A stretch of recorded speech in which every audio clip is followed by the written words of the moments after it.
Mr. Orive, how does the Guatemalan government view the U.S. role in Central America? The U.S. role in Central America should be one of balancing its interests within the region, reinforcing the common bonds that it has with the nations in the region, i.e. democracy, a belief in freedom, a respect for a free market economy, and as I was saying, with the caveat of the communist threat that is plaguing our region and has been doing so for a while. Does your government feel that the American government is providing enough support, both moral and financial and political? Yes, we believe that in terms of Guatemala, the United States is providing support and understanding that we seek. We are presently going through a period of profound change, transformation. It is our first experiment at government by consensus in our history, and at least in our modern history. And we believe that the United States support, both at the administration levels and Congress, has been one of understanding, as I was saying before, and of trying to perceive the realities in our country and help us work and tackle our problems and our needs according to our own timetable and our own desires. How real is the communist threat in Guatemala? Very real. We have proven beyond reasonable doubt that Cuba provides logistical support and training for the insurgent movements in Guatemala. The most recent discovery was of two guerrilla members, Mr. Palomino Castillo and Mr. Caterino Chonay, who in a press conference clearly confessed how they had been transported under false passports to Costa Rica through Panama and then to Cuba, where they participated in a training in terrorist activities and subversive acts under the auspices of the Cuban government as a part of a 23-man Guatemalan contingent, and were then returned to Guatemala through Honduras.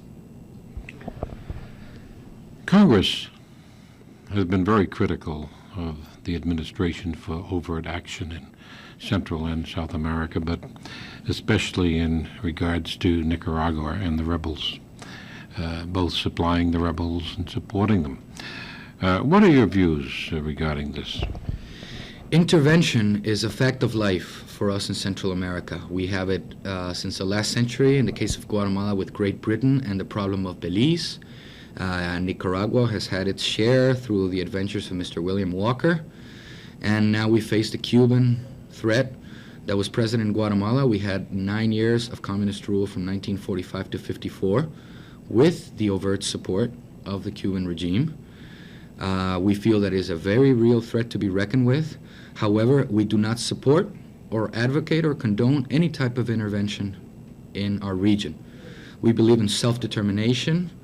We believe that each country should not meddle in another country's affairs. And we believe that countries should try to reinforce their mutual interests and common bonds and work towards a peaceful solution. Guatemala's position in Central America right now has been of staunch support to the Contadora peace proposal. We believe that a workable negotiating solution can be achieved through the Contadora Treaty, which comprises globally no more arms buildup, no interference in another nation's affair, permitting political pluralism, that is opposition within the political spectrum of a country, and a respect for human rights. We believe that if adequate compliance and enforcement procedures accompany the Contadora peace proposal, we will be able to achieve peaceful solution through dialogue and negotiation. Who supports the Contadora peace proposal? The Contadora peace proposal was first set forth by the countries of Mexico, Venezuela, Panama, and Colombia, and they have been instrumental in the process continuing and in supporting and talking with each individual country in Central America and trying to get a consensus to get the treaty signed and ratified. How close are they getting this done? I like to think that it's very close. Guatemala has repeatedly stated its support for the Contadora peace proposal, most recently in the 39th Congress of the United Nations.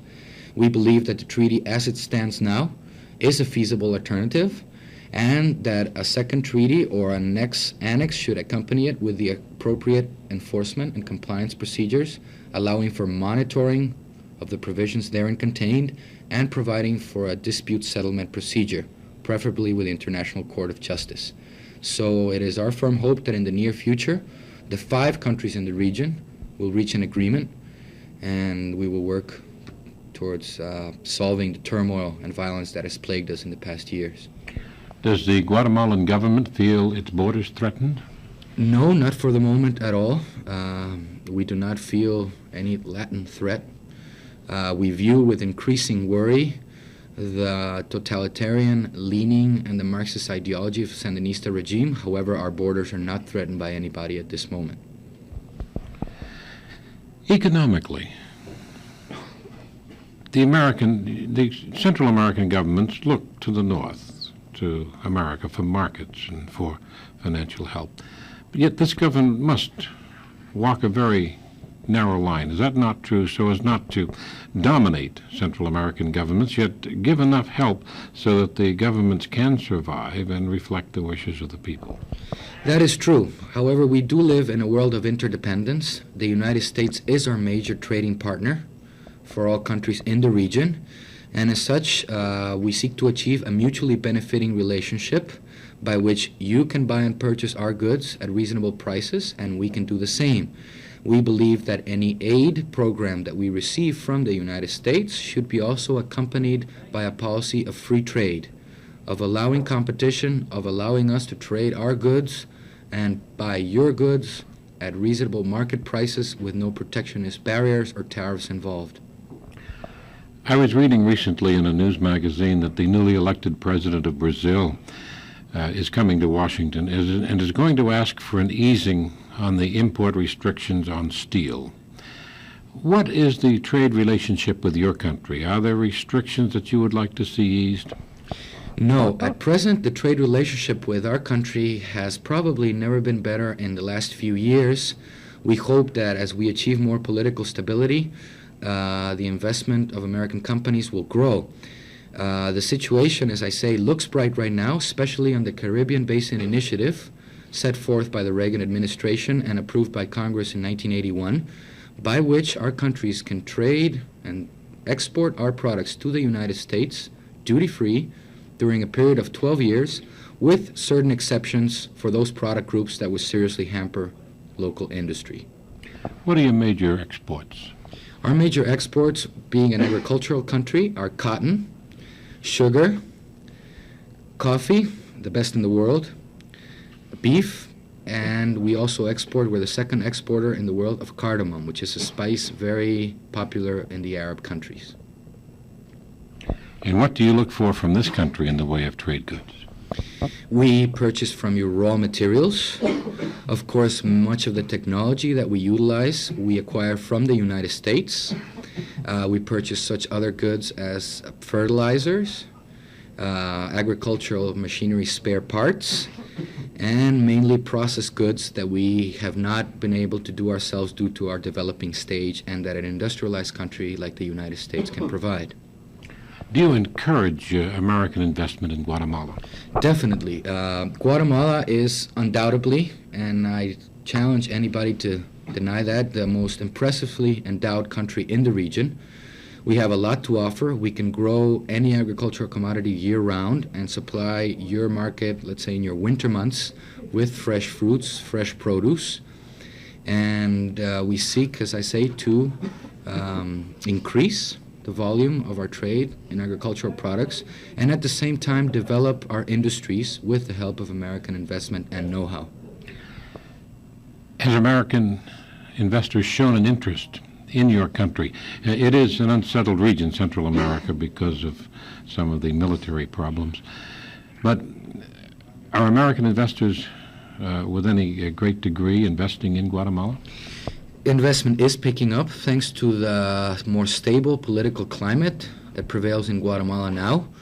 Of course, the consideration of the stability of a regime in the political field is paramount when investing in another country.